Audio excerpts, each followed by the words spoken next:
There are no more training exercises and no more drills. Today, the soldiers of the parachute regiment were issued with the bombs and bullets they'll use in Iraq if they're called upon.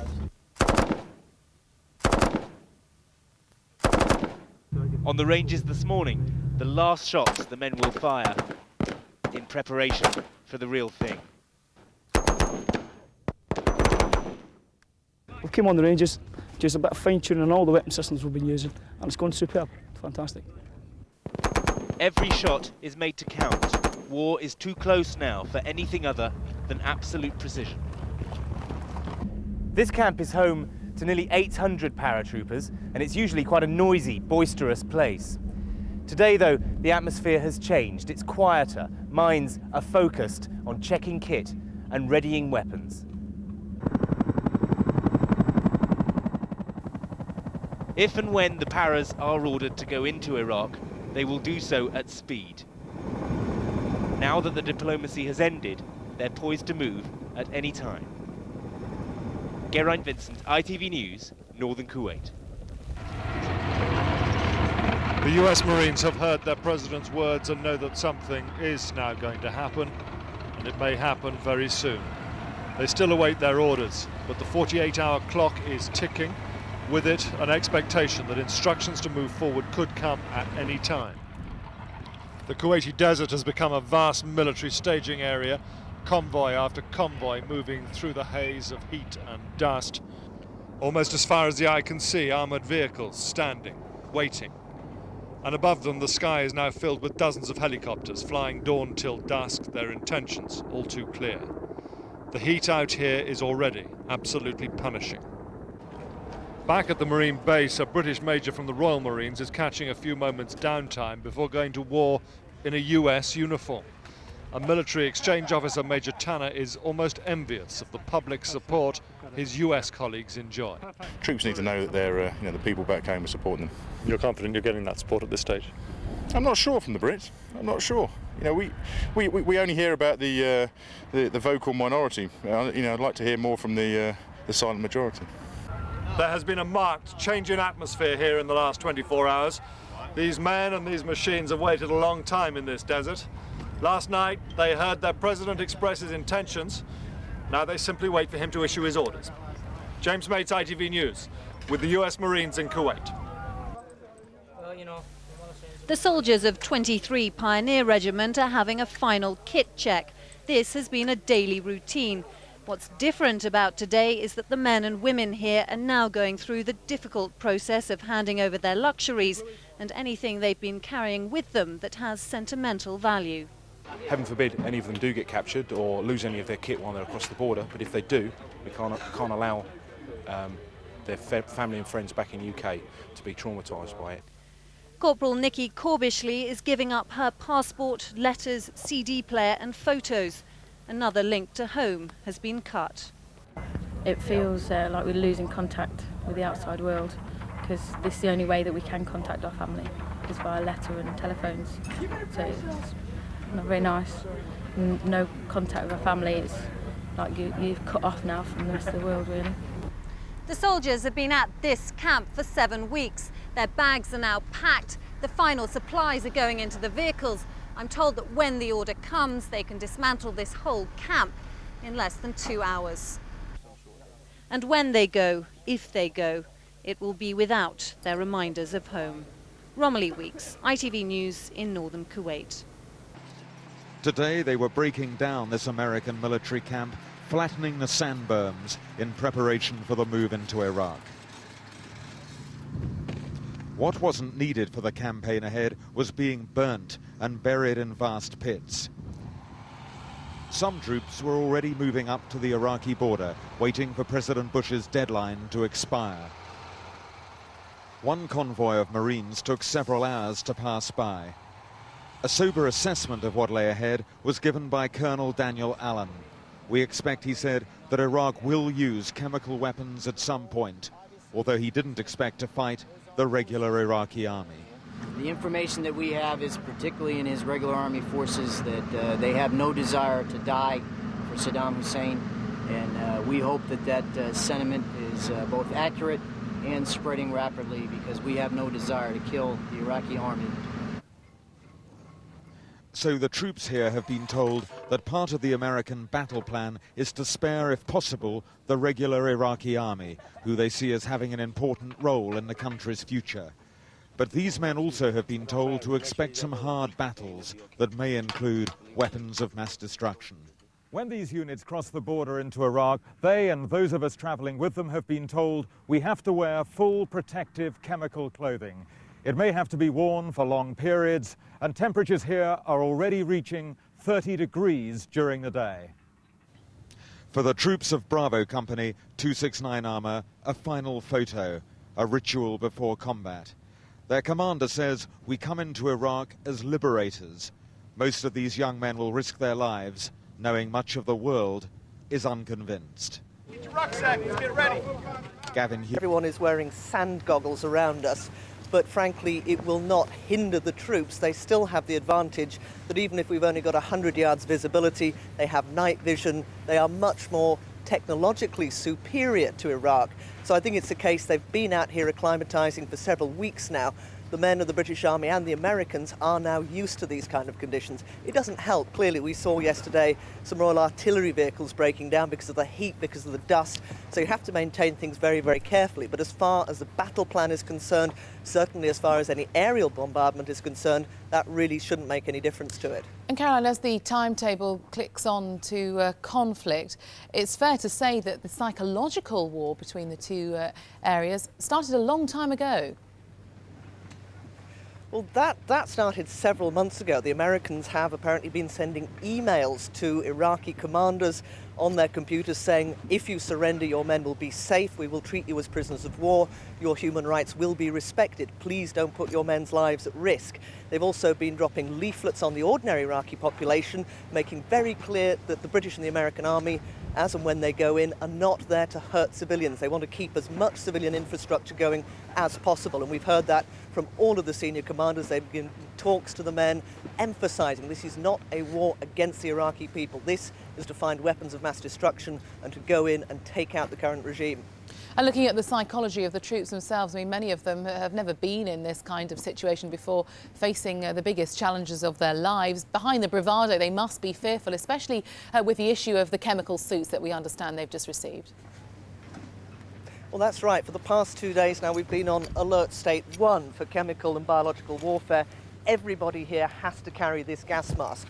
We've also been issued with full protective clothing. There are scud shells that we can go into as and when an attack happens. That is throughout the British Army. Talking to a lot of the soldiers here, they say that's where their training comes into play. Clearly, it is a concern in people's minds, but they have been trained to react, how to put this gas mask on within 9 seconds in the case of attack. We've heard as well a lot of pep talks by the commanders in recent days, really psyching up the men. And I think the soldiers themselves, everyone I have spoken to, is really very eager to go. If this is going to happen, they say they want it to happen quickly. They don't want to sit around in the desert much longer. They want to get on with the task they've been sent here to do, that they've been training for months, if not years. Are elements of the 3rd Infantry Division. It's a heavy armored division. Literally hundreds of tanks, Bradley fighting vehicles, armored personnel carriers, artillery pieces, and Humvees. In a matter of days, they'll be driving north across the border into Iraq, headed for Baghdad. A Nightline team and I will be with them. We'll find out exactly what that means after the operation's been underway for a couple of days or so, but it should provide you, the television audience back home, with an unprecedented view of the battlefield. Unprecedented in the sense that none of us in television journalism, none of the forces we'll be covering, has ever experienced this convergence of access and satellite technology.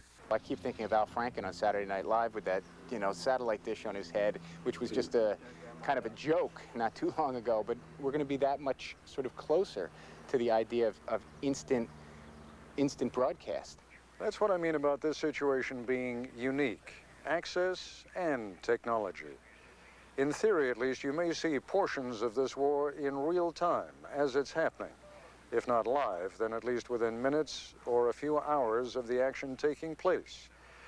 There are, of course, huge logistical problems. This division, for example, plans to be moving hard and fast for most of the first 2 or 3 days of war. When they stop, it'll only be to refuel. Can we transmit while we're moving? We'll find out. Much of the fighting will take place at night. Our cameras are equipped with night scope lenses, but how much we can actually shoot from moving vehicles in the dark is anybody's guess.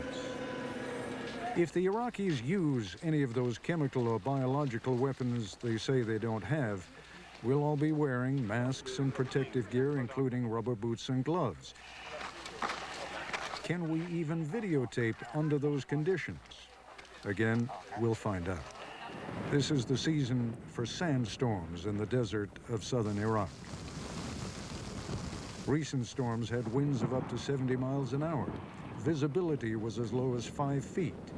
Some U.S. troops encamped in northern Kuwait became so disoriented that they got lost trying to make it from one tent to the next. What the impact of that will be on our equipment, we don't yet know either. And those are just a few of the logistical problems. Will the technology hang up in the dust? We don't know. We've covered a lot of stuff. We've been told that if we get slimed, if we get some kind of chemical or biological agent in the area and we get contaminated, everything that is not in a Ziploc bag, meaning your laptop, your sat phone, all that gets junked. So essentially, you're out of the ball game. It's over for you. You have a pad and pencil. Thinking of Ernie Pyle, those of us who carry the latest in electronics may wish we had Ernie's old typewriter so we can manually peck out the story. From what the Army has told us, we'll be operating under generous ground rules. As long as we don't include operational details that could be helpful to the Iraqis, we're being given pretty much of a free hand. We'll have to eliminate references to specific units and precise locations from our reports. We won't be showing you the faces of American casualties for obvious reasons. The Pentagon wants time to inform next of kin. Families shouldn't be learning about injuries or worse from television reports. Such ground rules, though, have existed for decades. For the most part, they are perfectly sensible and reasonable. Indeed, most news organizations adopted them long ago in their own guidelines for reporters in combat. If at any time you don't feel comfortable with the interview, you have the right to end the interview. Okay. There isn't expected to be any actual military censorship in this war. No censorship? No censorship. No need for any one of your people to look at the videotape before it goes on the satellite? We're going to rely on you to use your judgment, and we're going to make some mistakes, and you probably catch it on film, and that's all right. We're going to, if that's what happened, then you're free to show that. The risk the military is taking is if they have some terrible accident, if some squad shoots a group of civilians by mistake, it's entirely possible that could be carried live now. That's the first time that's ever happened. What's totally unpredictable, of course, is the impact that all of this coverage will have back at home and around the world. Everybody off this hill. Let's go. Off the hill, sir. Again, none of this has ever been tried before. War is among the most unpredictable of human activities, and there's not a great deal of margin for error. Fine sand penetrates everything. British tanks and rifles are fitted with special filters, which military sources say give them an advantage over Iraqi equipment. But in these Dust Bowl conditions, it's reported that American-led forces have begun moving into the demilitarized zone on the Iraq-Kuwaiti border. British forces are said to be in forward positions. At the Ali al-Salam RAF base near Kuwait City this morning, tornadoes were making ready for precision bombing expeditions the moment the go-ahead is given. British troops are preparing to face biological and chemical warfare. These Royal Scots Dragoons in northern Kuwait taking the full course of jabs against anthrax. In the environment we're in now, nobody wants to take a chance. So yeah, everyone's taking the full course, apart from a few.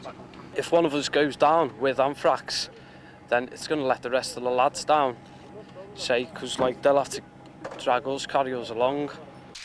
In Iraq, Saddam Hussein continues to insist he will not go into exile, as demanded by Britain and America. The Iraqi parliament has met in emergency session, denouncing the American ultimatum. In Turkey, the build-up of American military equipment continues as the Turkish parliament prepares to vote on a deal to allow the US to fly in its airspace, though not to cross by land. Preparations this morning at Britain's RAF Fairford, where trucks carrying explosives moved onto the airfield, ready to supply the B-52 bombers, now on the brink of war. Sue Saville, ITV News. War could start before the official deadline. What's the latest from where you are? Well, there may be no signs of war preparations in Baghdad, but Anna, certainly there are plenty of signs of that in bases from here all the way up the Gulf into Kuwait, in Saudi Arabia, in Jordan, in Turkey. I have to say everyone is ready and poised for operations that could begin at very short notice. Now, you referred to those reports about possible movement in the demilitarized zone between Kuwait and Iraq. I've been told within the last hour by American officials that they have not moved their forces into the demilitarized zone. Not only that, but they told me that they do not intend to move forces into that zone until President Bush's 48-hour ultimatum is over. That expires at 4 o'clock in the morning, local time, tomorrow morning. Too late tonight for military operations to begin. But I think everyone here recognizes that it is only a matter of days before this operation does indeed commence. Paul, thank you very much. British troops in the Kuwaiti desert have also been receiving their final orders for military action, but they've been hit by the second major sandstorm in a week. Thick dust and high winds have reduced visibility to almost nil, with drivers forced to use satellites to navigate even for short distances. Our correspondent, Hilary Anderson, is in northern Kuwait. Hilary. Well, this kind of weather is the last thing the soldiers needed. The operating conditions here today are nearly impossible, but it has not stopped the military operations. Today, still, thousands of troops and their equipment are being moved into position. In the desert today, soldiers from the Royal Irish Regiment couldn't see the sun or even a few feet ahead. The war's become a certainty, but now the elements have rebelled. The sands and winds have whipped themselves up into a frenzy, and this is the critical time as the clock ticks in the hourly countdown to war. Everyone here is working with sand in their eyes, fighting against the wind and the storm. These are far from ideal conditions, but still, the war machine is grinding into its highest gear. Thousands of men are now stationed in assembly points from where they can launch a swift and rapid attack into Iraq. These men will be amongst the first in. Men from Britain's joint NBC regiment in charge of detecting chemical and biological weapons if they're used. This regiment has been moved into forward positions. From here, they can be inside Iraq in 25 minutes. They may move even closer to the border later today. When they move into Iraq, it'll be with their gas masks on. We'll be in the highest stress state. We'll be in the full NBC suits. We're quite lucky in as much as the vehicles that we use provide us with what they call collective protection, which means that we can breathe in here quite normally without the kit on in a chemical environment. However, you know, to be ultra safe, we'll also be wearing respirators at the same time. Their vehicles are equipped with computers that can detect the most deadly of chemicals, nerve agents that can kill within seconds. This regiment will move ahead of the bulk of the front line to sound the alert. Southern Iraq, so nearby, is now run by a general who's killed with the weapons before. The paratroopers and over 250,000 others have been fine-tuning their weapons today. On the other side of the border, Iraq has bolstered its forces. In these last hours, the waiting is almost painful. The men are honed and ready to go. But the big question now is, will this sandstorm affect military operations? Well, I'm joined by Colonel Chris Vernon, the British military spokesman here in northern Kuwait. Tell me, is it conceivable that a massive military operation could happen under these circumstances in this weather? Absolutely. This sort of weather, these sandstorms, will not alter any decision to affect military operations. It's tiresome, it's irritating, it's uncomfortable, but no more than that. Militarily, it cuts both ways. We can't see them as well, they can't see us, but it actually also plays to our technological advantage. But the helicopters must be having difficulties taking off. Isn't there a disadvantage there? If it got really extreme, the helicopters particularly would have a problem, but it hasn't got to that stage yet, and the modern helicopters can operate pretty well in this sandstormy type of weather. As we were just hearing in Baghdad, there are great expectations that this will take place very quickly, perhaps tonight. I can't comment on that at the moment. We just simply sit in our forward battle positions, ready to go should political decisions be made to affect military operations. Okay, Colonel Chris Vernon, thank you very much for joining us. The RAF's helicopter squadrons are already at war. The enemy isn't yet Iraq, but the tough desert environment. The helicopters will be flying British troops into combat. We went with them on a mission across the mile after mile of featureless sand. We passed a scrapyard of Iraqi armour, tanks destroyed during the 1991 Gulf War. The helicopters will play a crucial role in trying to make sure the next conflict is as quick as the last. The aircraft have to be here and they have to be available when the army units require them. So we have to put a lot of effort into that. But keeping the helicopters running is a massive challenge. Every time they take off and land in the desert, huge amounts of sand is sucked in by the rotor blades. The damage is immense. These helicopter crews are operating in some of the most demanding conditions in the world. They need a swift war, not a long drawn-out one. Vital flying time is being lost, replaced by many more hours of maintenance. The helicopter's temporary base is just as dusty, though, as anywhere else here. Engineer Jeff Jones told me the helicopter's parts are lasting for a fraction of their normal operating life. We find that the blades, after only a few flying hours, the protective coatings, etc., are damaged. And that can have reasonably severe consequences, obviously, if it goes wrong. And even a thorough washing often isn't enough to get rid of all the sand. Within hours, these Chinook helicopters could be dropping troops into Iraq, beating the desert, as important as defeating Saddam Hussein. Jonathan Charles, BBC News, Northern Kuwait. Dust storm does appear to be dying down a bit. That's a welcome reprieve from the very annoying and very troubling dust storm we've had all morning so far.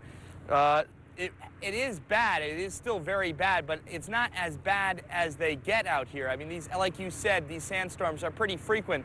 They kick up every few days. This is now dying down, and it should get a bit better. Still, it is a factor. A short while ago, we spoke with Major General David Petraeus. He's the commander of the 101st Airborne, and he talked about how this sandstorm is affecting the 101st's ability to prepare for combat. Even activities as simple as driving from one point to another can be challenging. You have to use GPS devices to do that. You have to slow down your speeds. It has some safety challenges, but again, in the end of the day, we'll accomplish what's necessary. Jim, soldiers are lining up now at what is known here as the Att Calling Center, where for 30 cents a minute they can call home. I was inside the calling center for a little while, actually listened to one of the conversations, pretty touching. A soldier calling home saying, "Honey, I might not be able to call you over the next few days. I just don't know. And I know you're not going to believe me, but I want you to know I will be safe." So some really heartfelt conversations taking place before these soldiers ship out, if that is indeed what's going to happen. I have to tell you, all the training here at Camp New Jersey is now over. Yesterday, the artillerymen of the 101st had the final run of the range. They brought out their 105mm howitzers, making sure that those howitzers, if you can put it this way, are running smoothly. Today, that's all over. The soldiers are now doing what are called final pre-combat inspections. They're making sure that they've got all their ammo, all their equipment in order, making sure that all of their vehicles are packed up and they're ready to go. Vehicles to cross into Iraq, its job to save lives, not take them. It's part of the joint NBC regiment. Ominous initials, they stand for nuclear, biological and chemical. The men inside will monitor the air and the ground for nerve gas and biological agents.